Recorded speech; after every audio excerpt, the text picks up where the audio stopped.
the other day, we knew we wanted to do a podcast, and so we started sitting down and talking about different topics. And I posed the question, what is the church's role in the 21st century? Right. And we know church attendance is down. People are just not going to church anymore. They're not seeing it as a value to their life.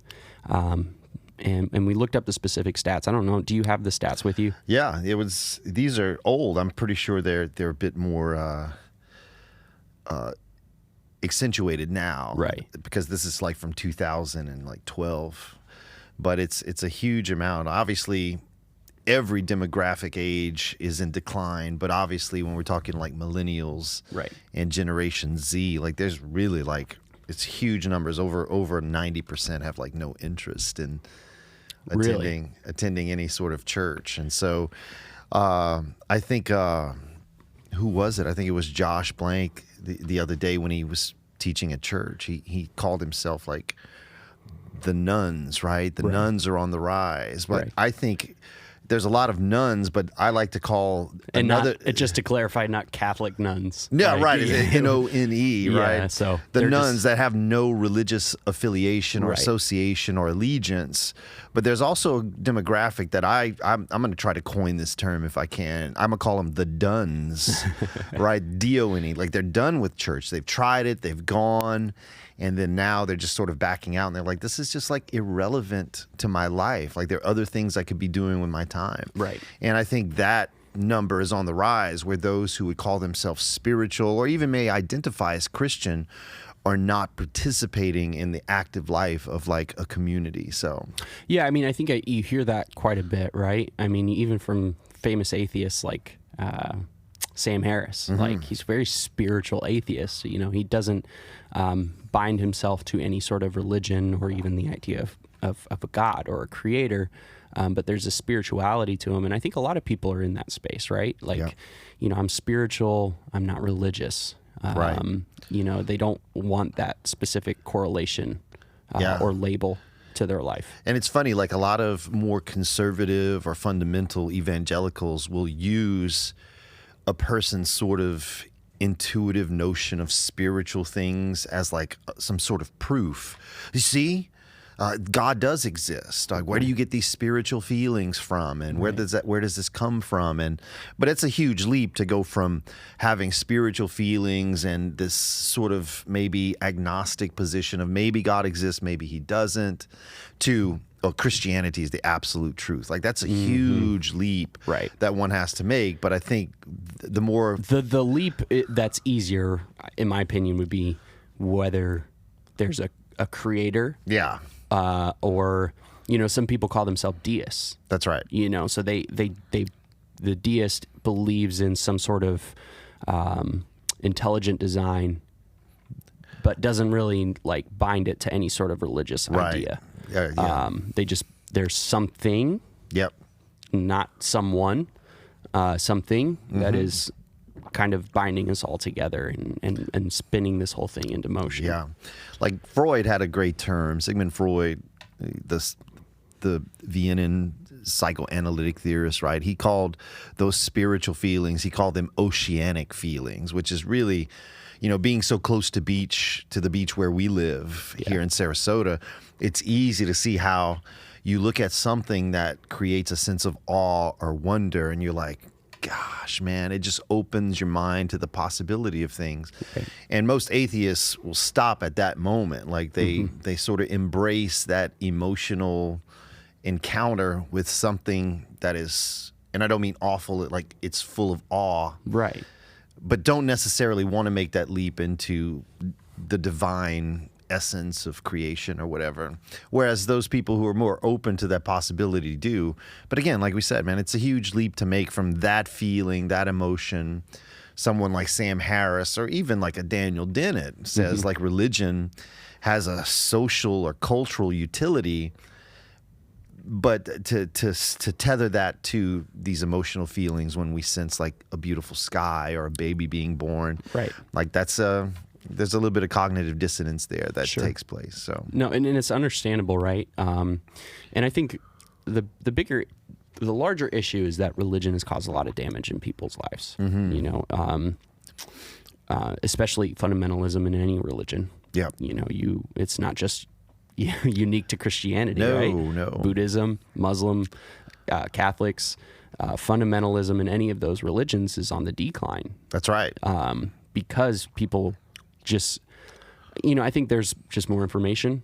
There's a cultural shift of questioning. You know, you know, back in the 50s and 60s, you were not taught to question anything. That's right. You know, and this generation, my generation and below, were taught to question everything. That's right. You know, so they can, I remember when I was helping out in the youth group and I would speak and I would say a stat or I'd say something that was like a fact. And I'd see like 2 or 3 kids whip out their phones and Google it real quick. Yeah.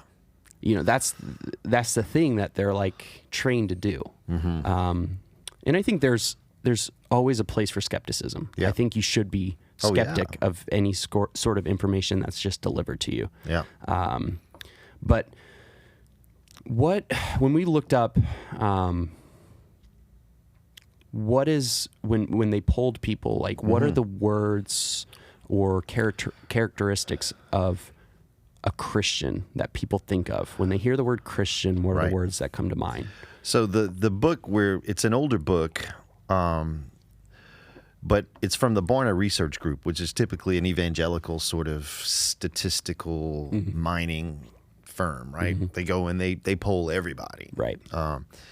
And so what they polled here were 440 non-Christian. So those who would identify as like not having any sort of religious association or allegiance to Christianity or any other religion.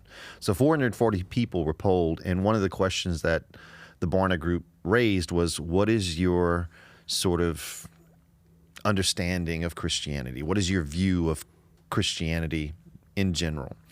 And so out of 440, 91%, so this was the largest group, so 91% immediately said Christianity is homophobic, anti-homosexual. That was number one. Number two, 87% of those 440, their answer was judgmental.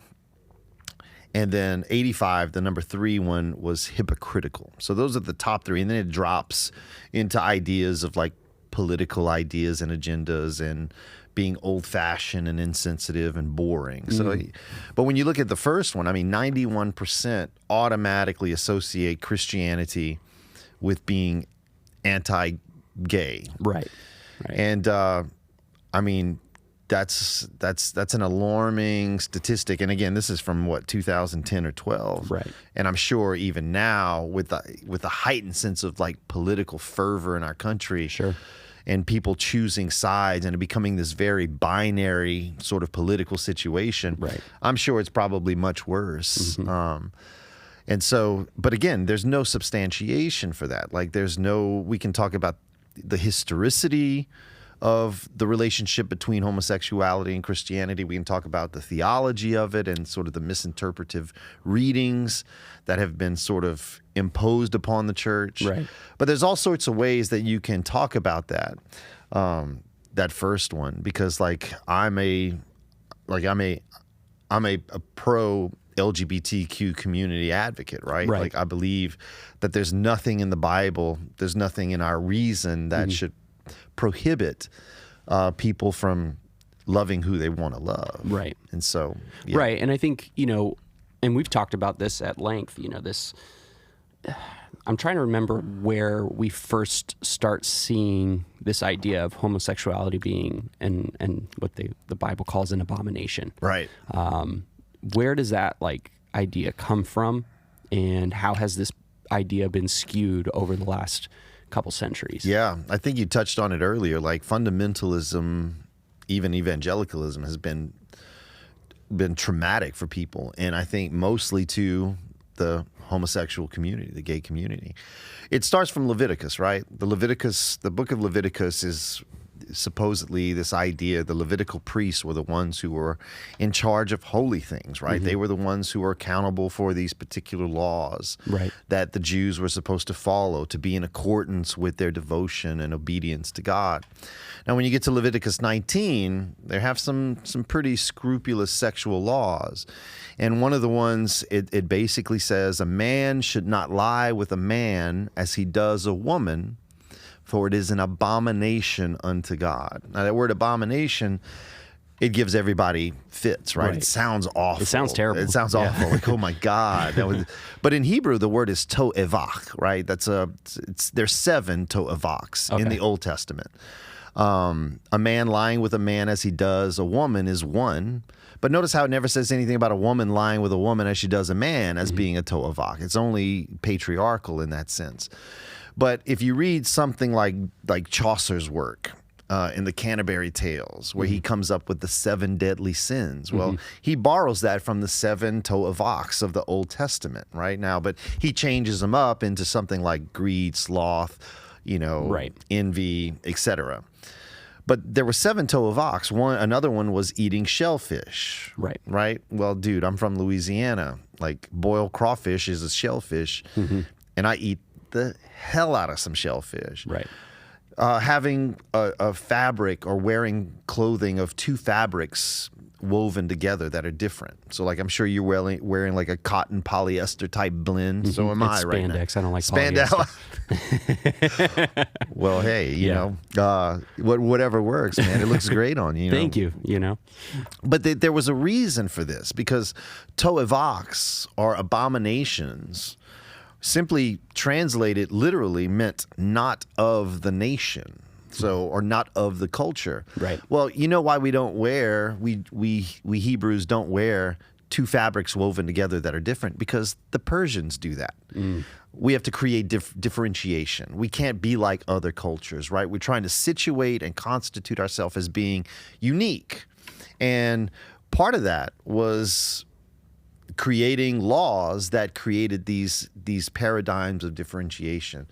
Another to'evach was the shedding of innocent blood. Like, it's funny, you read the 10 Commandments in Exodus, thou shalt not kill, but then 30 verses later, he's like, go kill them all. And so within certain Jewish understandings and interpretations, hermeneutics of the scripture, what it meant was, you can kill anybody else, just don't kill other Jews, right? And so it was limited to that sort of specific tribe. That's right. And now, why would you prohibit a man having a loving relationship with another man, or an intimate relationship? Well, dude, they're coming out of slavery. They've been in slavery for 300, 400 years. And how do you grow a nation?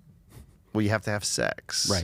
And now, if God's all powerful, why doesn't he just multiply them like that? Well, no, you're going to do it the old-fashioned way. You're going to have sex and have babies. And we know homosexuality is one way which procreation can't happen. And so it had to be prohibited just for a pragmatic sense. We need sex to take place in a procreative manner. Well, I think you could put pragmatism to a lot of those laws, right? Oh, indeed. I mean, is it the Levitical text that talks about not eating pig? Like, don't eat swine. There's probably, in shellfish, right? Obviously, you mentioned that before. There's probably a very good reason. There's a lot of bacteria in those meats. So there's like, we're just trying to keep you guys alive. That's right. So there was this pragmatism to these laws that we've kind of warped and turned these laws into what we're supposed to abide by in the 21st century when it was used as in a very specific scenario. That's right. Now, what would you say? So doesn't Jesus reference the Levitical text when he's talking? I can't remember. He's giving some sort of sermon, and he references the Levitical text in the New Testament. What would your response be to that? Well, again, Jesus often referenced the Old Testament in most of his teachings, but he would often say as well, you've heard it said, but now I say. And he's giving like new insight into this thing. Now, again, Jesus never mentions anything about homosexuality. He does mention things about marriage and how, Moses gave this law and had to change it to allow for divorce because your hearts were hardened. But he never mentions anything about David or Solomon with their like 800 concubines either. But yet many Christians hold on to the fact like we need traditional marriage and traditional family. Which one? Like, which one are we talking about? Well, there's so many different marital structures within the Bible, right? You know, I mean, read Deuteronomy. It says if a man rapes a woman, she has to marry him. Like, how would that fly in our culture? Right. You know, because there was a type of embarrassment, right, that went along with that. There were times where you could sell your daughter off for a couple of head of sheep if you wanted that into a marriage. Like, no, dude, like when we talk about nuclear family or traditional family, like this is a pretty modern concept. And it goes to the New Testament understanding of homosexuality as well, because that word in Greek is arson koitus, right? So that word doesn't get translated in any translation of the Bible as homosexuality until like 1953 in the Revised Standard Version. Now, the question historically is, okay, but we had an English Bible, we had translated text of the Bible for, gee whiz, for 500 years? Yeah. What was the word translated for all those years prior to it being used as homosexuality? Well, we had a good word. It was male prostitution, right? Which was this Roman understanding of a young boy being sold into sex slavery against his will. So that text is talking about that, not necessarily a loving relationship between two people of the same sex. Paul would have never encountered a loving homosexual relationship. And therefore, like, I got into a conversation with my wife the other day. She was talking about how awesome imagination is and how we can use our imaginative sense to create worlds. And I was like, yeah, that's cool, but we can't imagine anything that we haven't seen or experienced before. And she's like, well, what if there are other worlds out there in the universe? What if they're more beautiful than here? I said, well, what would they look like? Avatar. And use something you've never seen before. Right. Yeah. And you can't do it. And so Paul, in the same way, cannot write about a monogamous, loving homosexual relationship because he would have never seen it. And if he's never encountered it or experienced it, how could he say anything about it? What he did encounter was a very vitriolic situation of young boys. The Greek word is the malakos, right? The malakos, these young boys being used by heterosexual men for religious purposes. And so what Paul is angry at when you read Romans is it says they traded what was natural for what was unnatural. What he's saying there is this, is that these guys weren't homosexuals. They were heterosexuals engaging in homosexual acts, lewdness, as a spiritual sort of movement, because that's what happened in Roman temples. Orgies were part of this idea that sex got you closer to God in some way. So he's speaking to that particularly in Rome. Right. And so, well, I think, you know, this is one of those situations to where you have to adjust your view of the Bible, right? Fundamentalism claims the Bible to be without error. So it becomes a science book, it becomes a rule book, it becomes a history book. And it's that very, like, we just had Brian McLaren come in this weekend. It's that very stage one, black or white view of what the Bible is to us. And then when we actually research and we get into the complexity and the perplexity of how the Bible was compiled, who the authors were, we understand, like, these words were written to a very specific group of people. Doesn't mean that the Bible's not valuable to us in the 21st century. I think it's a very valuable book. There are a lot of beautiful truths within those. You just have to be able to not look at it as a literal thing. But if you can look at the Bible in the sense of, because so many people are concerned about, you know, well, if the Bible is not historically accurate, then it's not real. That's right. And I think that's a very kindergarten view of the Bible. Something doesn't have to be something. The Bible's historicity has nothing to do with the truth, right? And so we have to look at the Bible, and it's not like it's black or white, like it's either all true or none of it's true, right? Because even the most fundamental person in the world is not abiding by those Levitical laws. That's right. They're not. No. I'm sorry. Yeah. You know, they're shaving their face. Yeah. They're probably eating shellfish. Yeah. They're definitely not wearing all cotton. Well, one thing I'm not doing, I'm not boiling a young goat in its mother's milk. I'm going to try to avoid that one at all costs. But if we can reconcile this idea of the beautiful truths and the stories that are in the Bible, and not ostracize entire groups, because Suncoast does have a reputation for accepting the LGBTQ community. So then it automatically is attached to promiscuity. Yeah. Oh, you let people do whatever you want, whatever they want. No, we encourage people to be the best version of themselves, and promiscuity is not one of them. Right. Like that's just there's a negative harm to promiscuity. So we're not just saying go out and have sex with whoever you want. Right. But if you meet the couples that come to Suncoast that are in a same-sex relationship, they're loving, they're devoted, they're happy, they're able to be who they truly are. Yep. So the fact that the church has come in and said you are not allowed to love the person that you love in a monogamous, loving relationship, it seems like, first of all, there's way bigger issues in the world that we need to be focusing on other than homosexuality. Yep. Like the church has a big role to play, and we have a lot of things that we should be doing, and that is just not one of them. That's right. Because as far as I know, promiscuity also happens in heterosexual relationships. Absolutely. So, so it's just one of those situations to where it doesn't. And I know you've had conversations, because there's people that will listen to this and be like, well, it just doesn't seem natural. Yeah, that's a great point, man, because I always will ask that question first, because how I sort of exist, how I constitute my being is through my reason, right?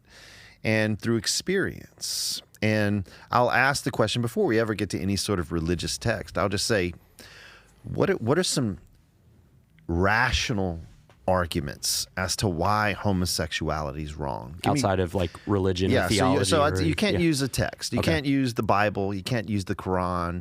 You can't use the Book of Mormon, the Bhagavad Gita, the Upanishads, whatever your religious text is. Like outside of a religious textual understanding of sexual relationships, right? Give me one reason rationally why it's not natural. Well, you got to define that, because guess what? These aren't natural. These are man-made to help me. What if God wanted me to be blind? And he's like, damn it, Troy. I wanted to teach you a lesson by your blurred vision. Right. If you had braces, those weren't natural. A woman who's had a mastectomy, right? Like who gets breast augmentation, those aren't natural. But we would never call these things sinful, right? In any way. So just because it's unnatural doesn't automatically equate to sinfulness. So you have to qualify that term a bit more specifically, and typically it goes one of two ways. A person will say, well, they can't procreate, right? If everyone were gay, and we couldn't populate the earth or whatever. I go, well, not everyone's gay. Just like not everyone's black. Yeah. And I said, now there are heterosexual people who can't procreate, who can't have children. But I would never say to them, or a gay person, I would never say, because, you're a sterile man or you're a barren woman, whatever, and you're heterosexual, you should never be in a relationship because you can't contribute. Yeah. Like, how awful is that? Right. Like, you can't have babies, so you deserve to be alone the rest of your life. Like, that's what we do to homosexual people. We basically say, the Bible says it's not good for man to be alone. Now, the word man there is the anthropos. It doesn't mean a person with a penis. It's man in general. And so he's saying it's not good for man to be alone. There needs to be someone, a helpmate. And again, it happens to be Adam and Eve, right? For procreative purposes, but we're beyond that now. You used to be able to, how did you procreate? Well, sisters and brothers had to have sex together in order to procreate. Right. Like, talk about that in the modern culture. Right. But what we say is, me being a heterosexual, it's not good for me to be alone. But since you're gay, it's good for you. Like, how awful is that? Right. And then the other one goes down to it's a bit more vulgar, right? Most fundamentalists will look at a same-sex couple on the street and immediately think about how they have a particular type of intercourse or intimacy. Like my mind, I'm sorry, man, I'm not that depraved as John Calvin might want to accuse me of, right? In Calvinism, but my mind doesn't automatically go to a particular type of sex. In the same way, when I see a heterosexual couple lovingly hold hands on the street, I don't go, oh, is this how you guys do it? No, it's not like that, man. It's always this sense of I'm not that. And it is foreign to me. It is strange to me, and therefore I fear it in some way. And so I will use whatever sort of resources available that gives me the right, or even, nay, I say the privilege to say, you are wrong, that is awful, that is ungodly, abomination. And it's horrible. It's done irreparable damage to many people. And I'm afraid, like, there's a lot of people in the LGBTQ community who will never come back to church, even a church like Suncoast that welcomes openly. They're just like, well, I think even in response to that, like, it's, you hear like stage 2 churches, churches that are more contemporary, more liberal, they'll still say things like, we welcome everyone. Love the sinner, hate the sin. It's like, it's almost worse. Like, part of me is just like, it's just, that is not what we're called to do, right? You're just called to love.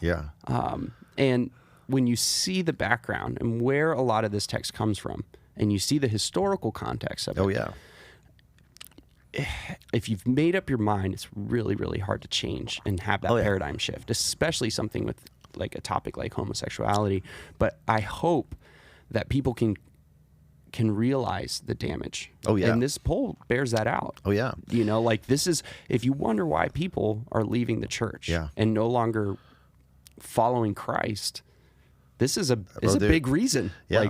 Like these arguments, right? These conversations typically will not change a person, like you said, who's made up their mind that this is wrong, this is an abomination, this is sinful. But what does change a mind is proximity to the issue. It's one thing to say, well, I have gay friends.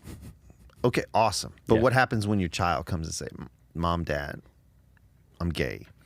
That proximity forces you into a negotiation. Right? There's a great documentary, man. It's called For the Bible Tells Me So.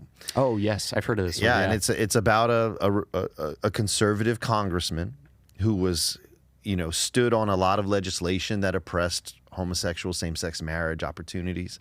And all of a sudden, his beloved daughter comes out and says, Dad, I'm gay. And it's a phase. And I want to marry this woman, and I'm in love. And as his proximity got closer and he began to see, and his daughter didn't try to convince him of anything argumentatively. She convinced him with her life. And he saw that this was natural. Love is natural. Love is very natural. What's unnatural is oppressive ideas and regimes and doctrines that ostracize people because of who they are. Well, and especially since you realize that it's been skewed over the years to target a very specific group. That's right. As opposed to what it was actually referencing. And it's a historical moment, right? The historicity of this is not just religious, it's political. The word arson coitus gets translated from male prostitution to homosexuality in, what was it, 53 or 54.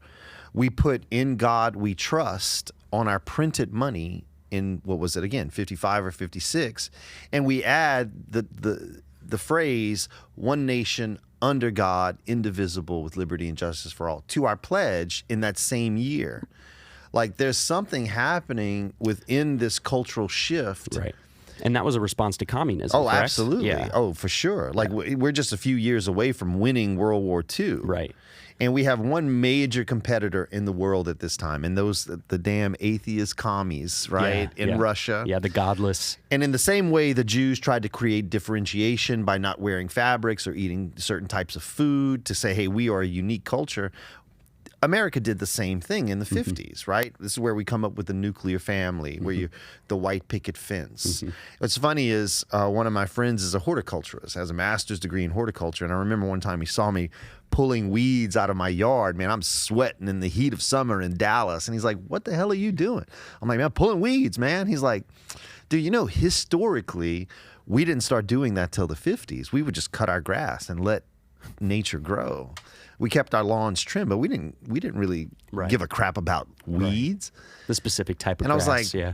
Man, but it all fits together in this sort of dynamic cultural shift that's taking place to, again, create differentiation for a country. Right. You know. Well, and this isn't the first time, right, that religion has utilized the Bible to ostracize or villainize a specific group of people. You know, even before homosexuality, what was, you know, it was black people. Like, you know, slavery, Jim Crow era laws were all founded in this idea that they got from the Bible, that you are allowed to do this from the biblical text. That's right. You know, and so I would think, for most Christians, at least, I won't speak in absolutes, but I would think most Christians don't adopt the idea of Jim Crow era laws, don't adopt the idea of slavery and look at it and be like, yeah, that's a good thing. I would think for a vast majority of Christianity, they looked at as bad.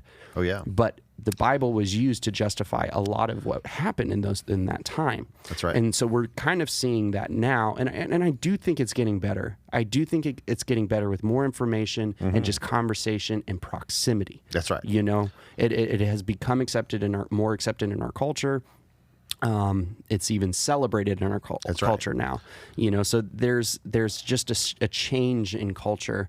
And if Christianity can just understand, like, you know, these things that we thought for so long to be dogmatic and true are not as black and white as we thought they were. That's right. And then we can just simply focus on the one thing that we are called to do, and that is love. That's right. You know, and again, it goes back to like the second biggest thing on this sort of survey that Barna did was like judgmentalism, whatever you want to throw in, but saying something about like people of color in our country, right? Like, I remember like the whole idea of proximity is hugely important. Like, my grandfather, who I love, who you will hear about on some sermons when I teach, like, he was South Louisiana, Cajun, but you look at a picture, he looks like a Spaniard because his last name was Ortega, right? And because of his proximity to people of color and where he lived in the South Louisiana, where there were still oppressive laws. I mean, look, man, it's like playing a game. If you start a game that's already in motion, you're at a distinct disadvantage. And that's what happens. That's what happens to black people in our country. Like, are there ways to get ahead? Yes. But look, man, let's just be honest. The game is already set, and they're trying to play catch up because of all of these oppressive laws. Right. Now, my grandfather, when I moved to Dallas and came back, like, he couldn't believe that one of my friends who was a black man was a cardiothoracic surgeon. Like, he couldn't believe. He was like, come on. Like, I was like, how is this foreign to you? Well, it was foreign because of proximity.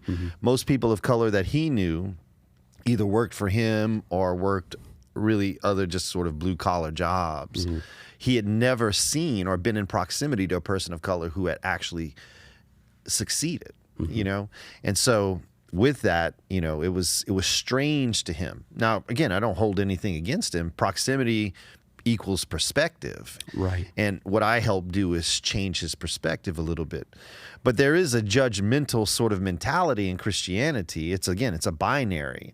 Like, when I started going through my own deconstruction, there was no one there to talk to, because anytime I tried to bring it up, it was always, what's wrong with you? There's something wrong with you. There's nothing wrong with the Bible. Right. The Bible's the Word of God. Why? Because it's true. Well, how do you know it's true? Because it's the Word of God. Well, then we're in this, and then you're in the circle. We're in a circular argument. I'm like, well, we're at an impasse at this point. And so what began to happen is, as I continued my education, I began to encounter people who didn't have the same sort of religious allegiance as I did, and they became friends. And so even to this day, I have lots of friends who are either agnostic, atheist, or from some other, or identify as maybe Buddhist. And what they do is, because of that proximity, it's almost as though the more cultured you become, the less judgmental you become, because Sure. you're like, I didn't know a gay person could be so freaking cool. Yeah. I didn't know an atheist person could actually teach me something about my own religious faith. Mm-hmm. And not to give too much of my sermon in a couple of weeks away, that is what God is all about, is about divine provision comes from unexpected sources. Mm-hmm. And that's, for again, we have to be open to those horizons of possibilities. But if you're judgmental, it's basically creating this barrier between you and any other idea that is contrary, because let's just face it, people are freaking lazy. They don't want to think. Right. They want to outsource their faith to whoever they identify ideologically with on Sunday mornings. Like, pastor, tell me what to think. Right. Right? There's a huge mega church in Dallas. I'm not going to name it. But you just Google the pastor. Like, this guy has no theological education, but he's leading like 20,000 people and has like a master in fine arts. All right, great. He's creative. He's good looking. Right. He's written some pretty awesome books where all of his points start with the letter P or H or whatever. But like, he has no theological training. Right. But he's influencing like thousands of people toward, again, these certain deeply fundamental evangelical ideas. And that's where the facade of, I can love the sinner and hate the sin. Right. That's not, Jesus never said that. Right. Jesus like, I'm going to hang with these guys. Well, is that even in the Bible? Yeah, no. No, it's not in the Bible. The same thing, like say God helps those who help themselves. Not in there. No, none of that, man. And it'd be fun to play a game like, who said it? Right. You know, Yeah. culture or Jesus. Right. And I think surprised. we'd be surprised. Yeah. But yeah, judgmentalism is a huge one. Yeah. Because again, if I don't understand something, or I've been taught my whole life that this is wrong, then when I'm faced with like hard facts, truth, I have a decision to make. I can follow this journey toward truth, because I don't think you ever arrive at truth. No, truth is it's a journey. Yeah, Like, it's a gerund, Yeah, right? exactly. The way the Greeks understood it was like, we have two ideas that I teach in my philosophy class about truth. There are two words for truth. The first one is veritas, right, which is Latin. And veritas is where we get the word like veracity, like it's verified. Like, you need to get your Instagram account verified, right? You've been searched and whatever. I hate that. The Greek word, the word Jesus uses, is not veritas. He uses the word aletheia, which is this Greek term that says, I am uncovering something that reveals itself as needing to be uncovered again. Does that make sense? Oh, it's so good. It's beautiful. Yeah. It's a beautiful way to understand truth. Truth Right. is not something, I believe this, that settles it. No, the way Jesus uses that term is a very Greek understanding of, it discloses itself wrapped in mystery. And so the way I would call it, it's not truth, it's truthing. It's a continual, perpetual search and journey towards truth. Cornel West, who's a great theologian out of Union Seminary, he says, you can't talk about truth without speaking about the journey towards truth. You're always journeying towards it. And so when Jesus says something like, I am the way, the truth, and the life, what he's saying is that within me is the manifold of endless possibility, right? Endless encounters of what love should be about. Like embracing people you never thought you could or would. Like sharing love to people that don't expect it, and even more so, who don't deserve it. When you do that, man, that is radical inclusivity. Right. And dude, I'm a sucker for a changed life. And a changed life, I've never seen a changed life by me bashing someone or threatening hell. Right. And if it is change, it's temporary. It's very temporary. Because you read the Bible, dude. The Bible says it's God's kindness that leads us to a change. Repentance simply means a change. Right. So you want to change life? Be kind, be loving, be accepting, even if you don't freaking understand it, even if you don't know, how can a man love another man? Look, dude, I think Brad Pitt's super attractive, but I prefer my wife, right? That's just how I'm built. Right. And there's nothing pejorative or strange to that person for having same-sex attraction. So how can I judge that if I'm not that? But immediately people will throw in something like, well, what about serial killers? What about, can't we just let them find their own happiness? No. The difference, again, is rational. Right. When someone kills someone, like Hitler or the Nazi regime, what they are doing is harming someone. And I go, how is a person who's a male, who's in love with another male, harming you in any way? It's not. Right. At all. And you can go into like abortion laws even, man, wherever people stand on abortive practices or morality, the law is written in such a way that if you're against abortions, don't have one. Don't have one. Like, imagine if we made abortions illegal and we got all the right Christian leaders in all the right places of authority and they overturn Roe v. Wade, right? Well, now what? What do we do? Now my daughter who goes to a movie theater, she goes to use the restroom, she gets raped and becomes impregnated. Now Roe v. Wade's illegal. It's illegal to have an abortion. And so what does my daughter do? She's scared, she's ashamed, she goes and has a back alley abortion. And like a lot of time, we know statistically a lot of women who have abortions feel bad about it. They feel even more guilt and shame, especially in hiding it. So my daughter comes to me and she goes, Dad, I've done this thing. You know, it's illegal. I know it was illegal. What am I to do?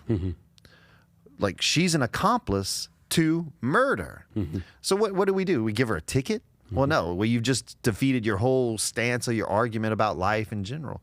Well, we get the doctor. We go after the doctor. Well, he's long gone. Like, his phone number's cut off. So what is the just punishment for my daughter in that situation, right? Well, she deserves, as an accomplice to murder, to go to jail, right? She deserves death penalty. And I go, I wouldn't want that for her. But again, the proximity to the issue often leads people. And so what do? I extend grace, right? And for me, it doesn't matter if you're pro-choice or pro-life, whatever. The more proximity you are to people who've made these choices should manifest love and grace, and not this picketing. Right. Like, you guys are awful, you're going to hell. And like, that's a very emotional decision. But we want to stand on our judgmental high horse when every person has hidden sins that would be just as judged by the same community in which they identify with. Man. And that's the irony of it all, right? Yeah. So we went through the first two. So it was homosexuality or homophobic. Judgmental. And what was the third one? Third one was hypocrisy, being hypocritical. Well, and that kind of, these all flow together, right? That's right. You know, so it's like there's these, I think Josh Blank said it the best when he spoke, as far as the people that you see here at Suncoast are the same here as they are out when you see them at a restaurant or when you interact with them outside these church walls. Like, that is a stigma of Christianity and Christ followers, is they act one way in church and they act another way out in the world. So what are your thoughts on that? Like, yeah, I think the word itself lends to some sort of insight. So Hippocrates was this pre-Socratic playwright, because the way theater used to happen in Greece, it was one man who performed multiple parts. And the way the plays were written, he would go and he'd pick up a mask and put it on and play that part, then he'd drop it down. It's kind of like, who was it? Jim Carrey, like in the in the Night Before Christmas, the Dickens classic. For what is it called? The Dickens. No, I know which one you're talking about. Yeah, Tiny Tim and Well, Jim Carrey plays multiple parts in that movie, right? He's Scrooge and other characters. He's all the spirits. Eddie of Murphy Christmas. and gosh, we're bad at remembering movie names. Barbershop or whatever. Yeah. What's it called, Steve? Coming to America. Coming to America. He plays. But that's the idea. Yeah. Again, now these are more modern movies, but back in the Greek playwrights, one man would put on different masks, and that's where we get the word hypocrite from. It's having sort of like multiple personality disorder. It's like on Sundays, I'm this. On Wednesday night, happy hour, I'm this, Right. right? And on Saturday night, I'm this. And it's this inconsistency in one's inner subjectivity that causes a lot of dismay.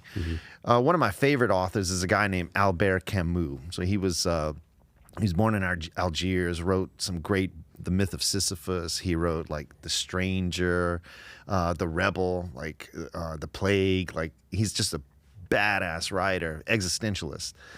And he was invited by a bunch of Franciscan monks in France to come and speak at their general convention. This is back in like 1924, 25, something like that. And he's an atheist, hardcore atheist guy, like very, very nihilistic. But yet these Franciscan monks saw something in his writing of value and truth, and they invited him. And he's in front of like hundreds of these deeply devoted monks who are living a life of like celibacy, right? And Camus is like most promiscuous dude out there, right?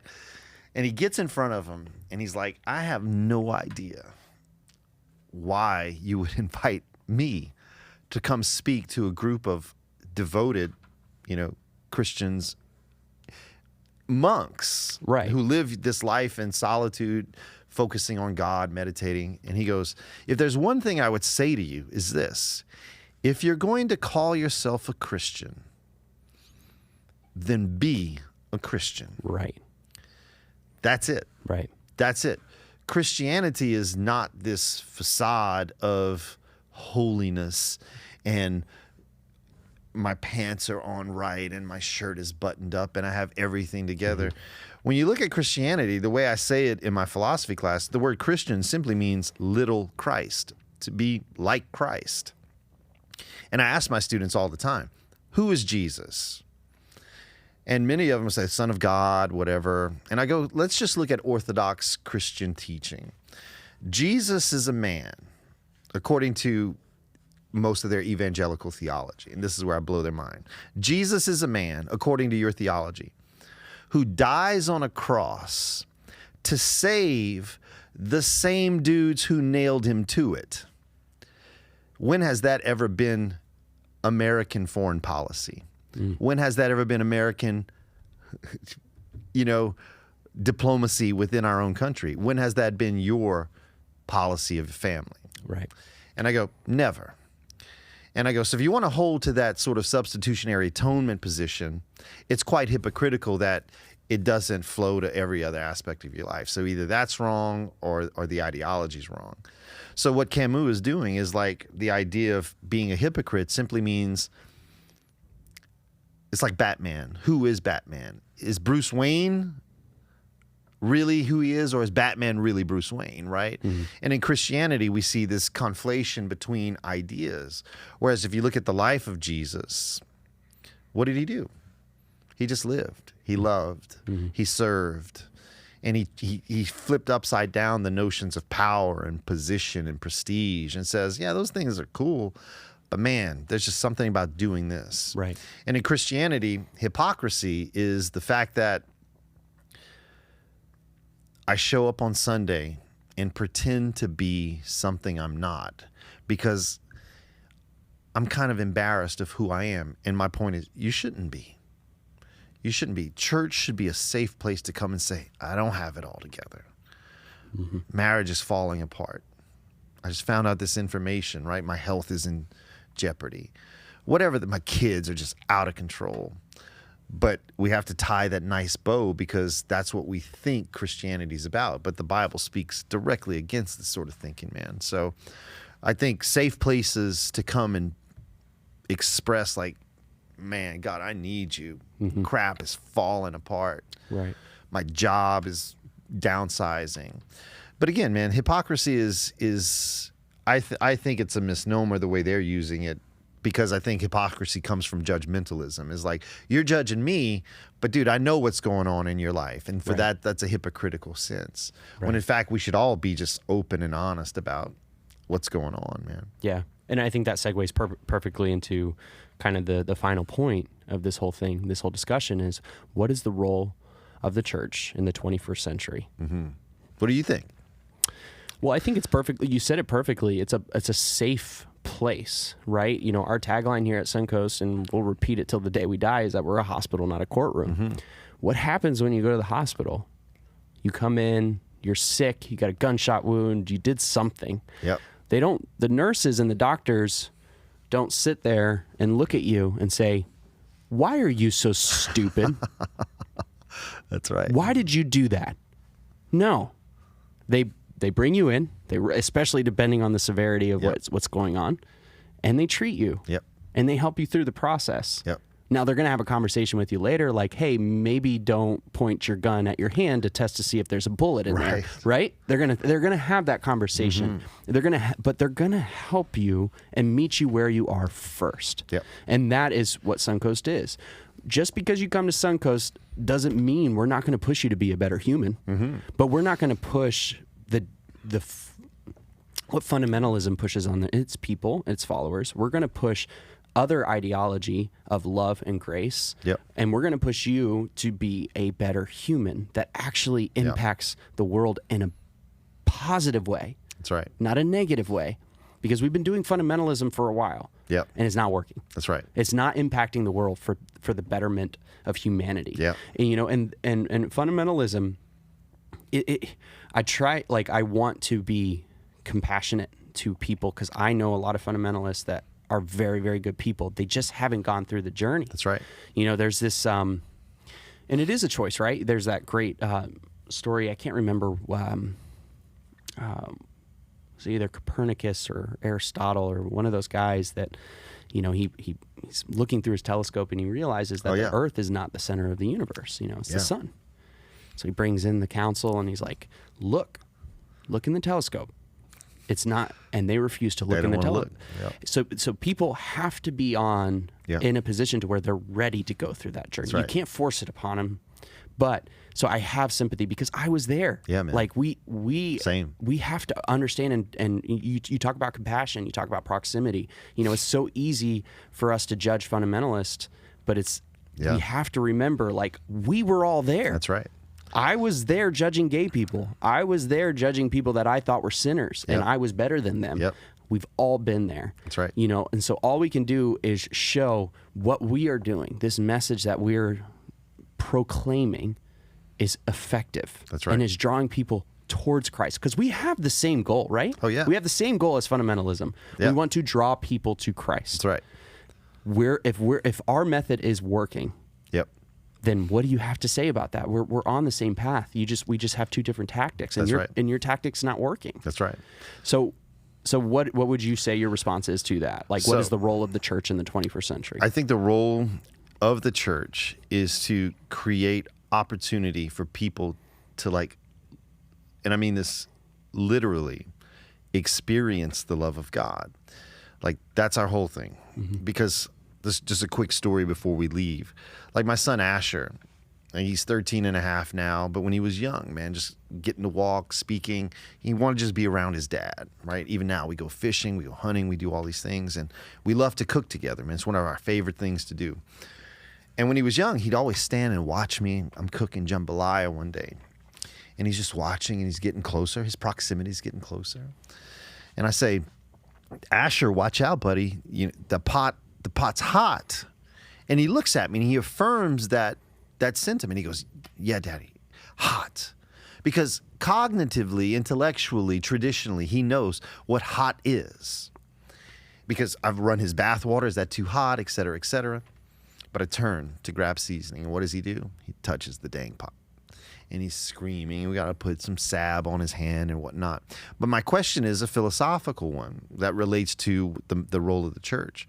When did Asher have knowledge of the pot being hot? He affirmed it by saying, yeah, Daddy, it's hot. Right. We do this in church all the time. Yes, God loves me. God loves me.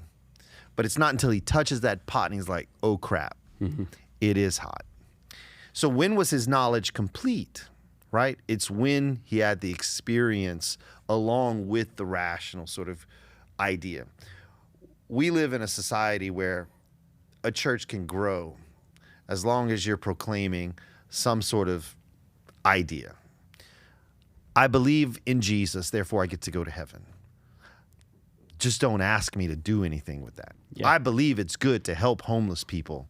Just don't ask me to freaking do it. Right. And it's that sort of disconnect between what I believe here and how I live here that I think what Suncoast is doing. Like, we, to use the old cliche, we put our money where our mouth is. We're not just going to say God loves you. We're going to show you that God loves you. Right. Right? And that doesn't lend itself to popularity, because at the end of the day, I got to love people. It's my old philosophy. I got to love people when they least expect it, and even more so when they least deserve it.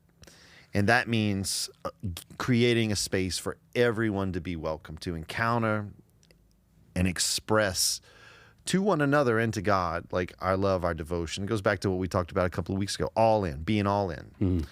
Like, man, the most powerful things I've seen in my life that have, you know, sort of religious connotations have been with what society would call the most undesirable people. Yeah.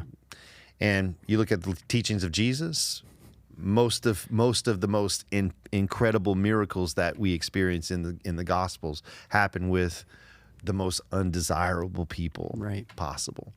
And so I think that's where the church is supposed to be. Right. Is that idea of, I believe this, and here's an opportunity to live that. Right. So, yeah, I think if the church can focus on, you know, change their focus and go back to the teachings of Jesus and the gospel, you know, we all claim to be Christ followers. If we can shift our focus from correct thinking to actual action and doing the things that Christ called us to do, not just loving the people that you like, but loving your enemies. Yeah. You know, like, that's a hard one. Yeah, man. It's a radical idea. That's right on. But I think one of the amazing things that Suncoast has done for me since day one, and for a lot, and I know this is true for a lot of people, is that outside of all the amazing things that we do, you know, with the money that is donated to this organization, by helping, you know, Suncoast Cares, our ministry partners, which are helping, you know, you got everything from single mothers that are, or Mothers Helping Mothers, which that is a great organization. There's a lot of other organizations that we help. We provide a safe place at least once a week for people to come and feel loved and feel accepted for who they are. And I know this because I'm in that room every Sunday. The connectivity and the community and the love that I feel, and that's what drew me to this church, is so refreshing, and it's charging, and it refuels me. And at the very least, that's what Suncoast is. It's a safe place for you to come and not feel like you have to put on a facade. You can be who you truly are. You can ask the questions that you want to ask, and, you know, there are people that are going to be right there with you. That's right on. Not always going to have the answers. That's right. But it's a place that I think is what makes it so unique. Yeah, it's cool. Like, I'm designing a business card because I'm out in the community all the time, and on the back of my business card, I have Suncoast and whatnot. But on the back, my tagline is going to be, "Have questions about God, questions about life. So do we. Join us on Sunday." You know. Like, it's not saying we have the answer. It's saying we have questions too. Right. And so... let's go on this journey together. Let's go, man. That's the best. Well, amazing. Well, you have anything else? That's it, man. All right. Well, it was great talking with you, man. Awesome, Thank you so much. It's fun to be here. Awesome.